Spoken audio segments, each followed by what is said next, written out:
Good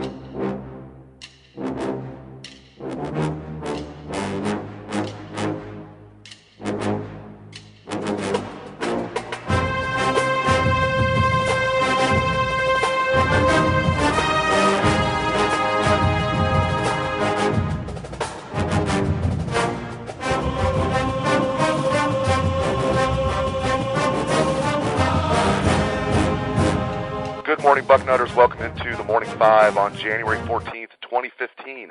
I am Dave Biddle, and I'm joined by the People's Champ, Matt Baxendale.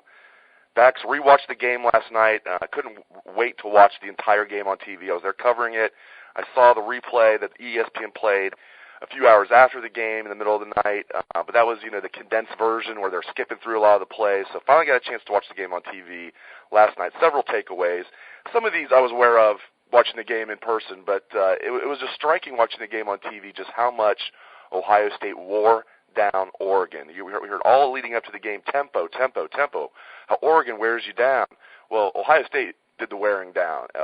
It's hats off to Mickey Marotti, and I think Oregon fans had this false sense of security that they could wear down Ohio State, but Ohio State trains as hard as anybody in the country. Ohio State's offense runs tempo. They're able to put their foot on the gas and put their foot on the brake at time. Ohio State mixes it up. But the bottom line is Ohio State just wore Oregon down and didn't just wear them down, Bax. They beat them up. The guys that were limping around in the fourth quarter were Oregon guys. The guys that were sucking wind on the sideline, Oregon guys. So that was the biggest takeaway, was just how Ohio State just physically beat them up and wore them out. Yeah, physically it was night and day between Ohio State and Oregon. I did not expect that from having seen Oregon the last couple of years.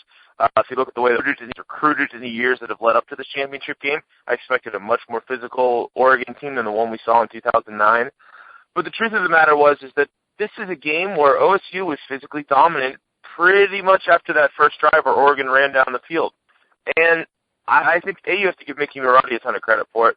B, I think you have to give Urban Meyer and company a ton of credit. I was reading that one of their practice techniques was they had not one but two scout teams. And one scout team would get off 3 plays in 60 seconds, and then they'd run another scout team on while keeping the first team deep and run another 3 plays, just trying to gas the defense as hard as they could to have them ready for it. And it sure as heck looked like the defense was ready for it. That said, in the early going, it certainly helped that Oregon had a couple key drops. But the bottom line is this is an Ohio State team that turned the ball over 4 times.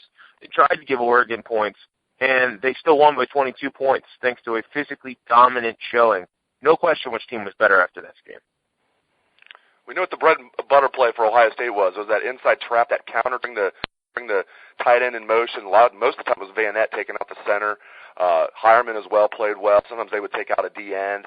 Elfline, the right guard, would pull, and he would take out a linebacker, and he had a few pancakes in that game.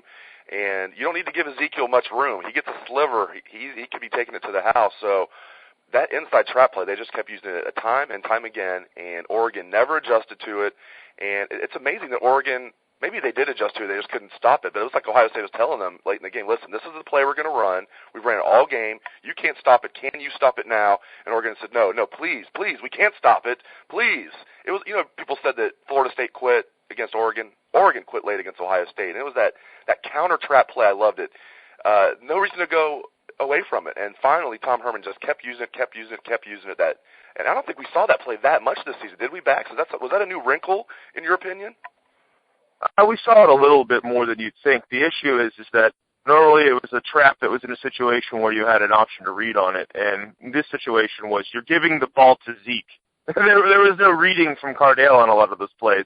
And, Dave, I have to give you credit. I have to think that we at large as the Bucknuts and Ohio State media deserve a little bit of credit because you know what we saw in this game, in the running game?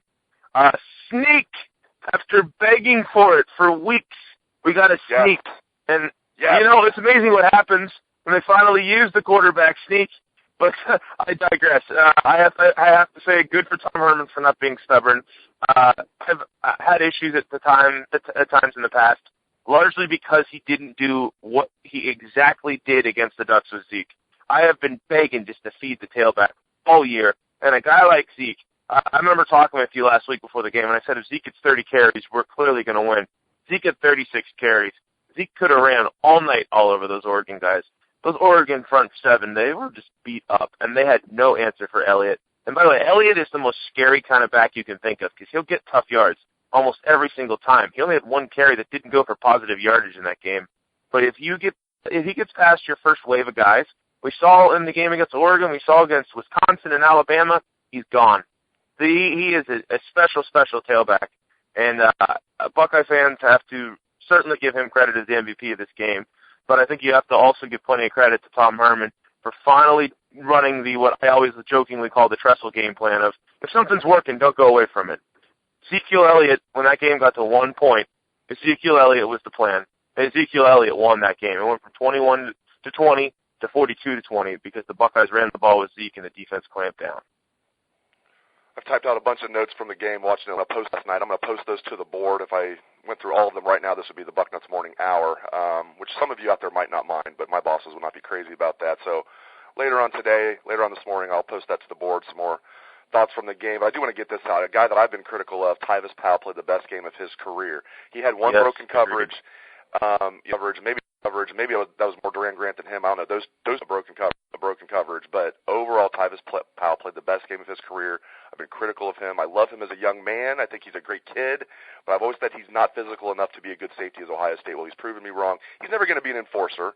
But he doesn't need to be an enforcer. He just needs to be more physical than he has been. And he showed that against Oregon, and I'm so proud of him, and I love to be wrong. And Curtis Grant, another one that I was wrong about. I said Raekwon McMillan should be the starting middle linebacker, and Raekwon McMillan played well in the game. And I think Raekwon McMillan is a future star, but Curtis Grant deserves respect. He is a leader.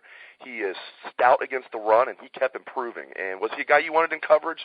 No. But Curtis Grant proved that he should be the starting middle linebacker. So I was wrong about Tyvis Powell. I was wrong about Curtis Grant, and I love it. Those guys are going to be national champs the rest of their lives. So kudos to those guys. I'll talk more about that on the site today. Let's move on. Let's talk a little recruiting. Big time. I mean, during the game, Kareem Walker, the number one running back in the country in the 2016 class, at halftime, tweets out he's going to be a Buckeye. It's like, okay, this is what happens when Ohio State's on the national stage and doing well. Young man is 6'1", 210 pounds. He's out of Wayne, New Jersey, DePaul Catholic High School. Again, 5-star, number 9 overall player in the country, number 1 running back in the country in the 2016 class. Had 1,607 yards this past season, 8 yards per carry, 26 touchdowns. Again, I love that he announced on Twitter at halftime. No hat dance, no press conference. Just throw it out there on Twitter, and even got the name of the school right. The Ohio State University. Not I'm going to the University of Ohio State. He sounds like an intelligent young man, and he sounds like he is one heck of a running back. Yeah, I mean, in all respects, that was a very pleasant halftime. Not only did we land him, we also landed 2 kids from Florida as well on the day of the national championship game. So national championship game paying straight-up recruiting bounties. I know one of our rules is an individual game usually doesn't sway a recruit one way or another, but this was the second big game of the year for the Buckeyes where they got big recruiting news during the game.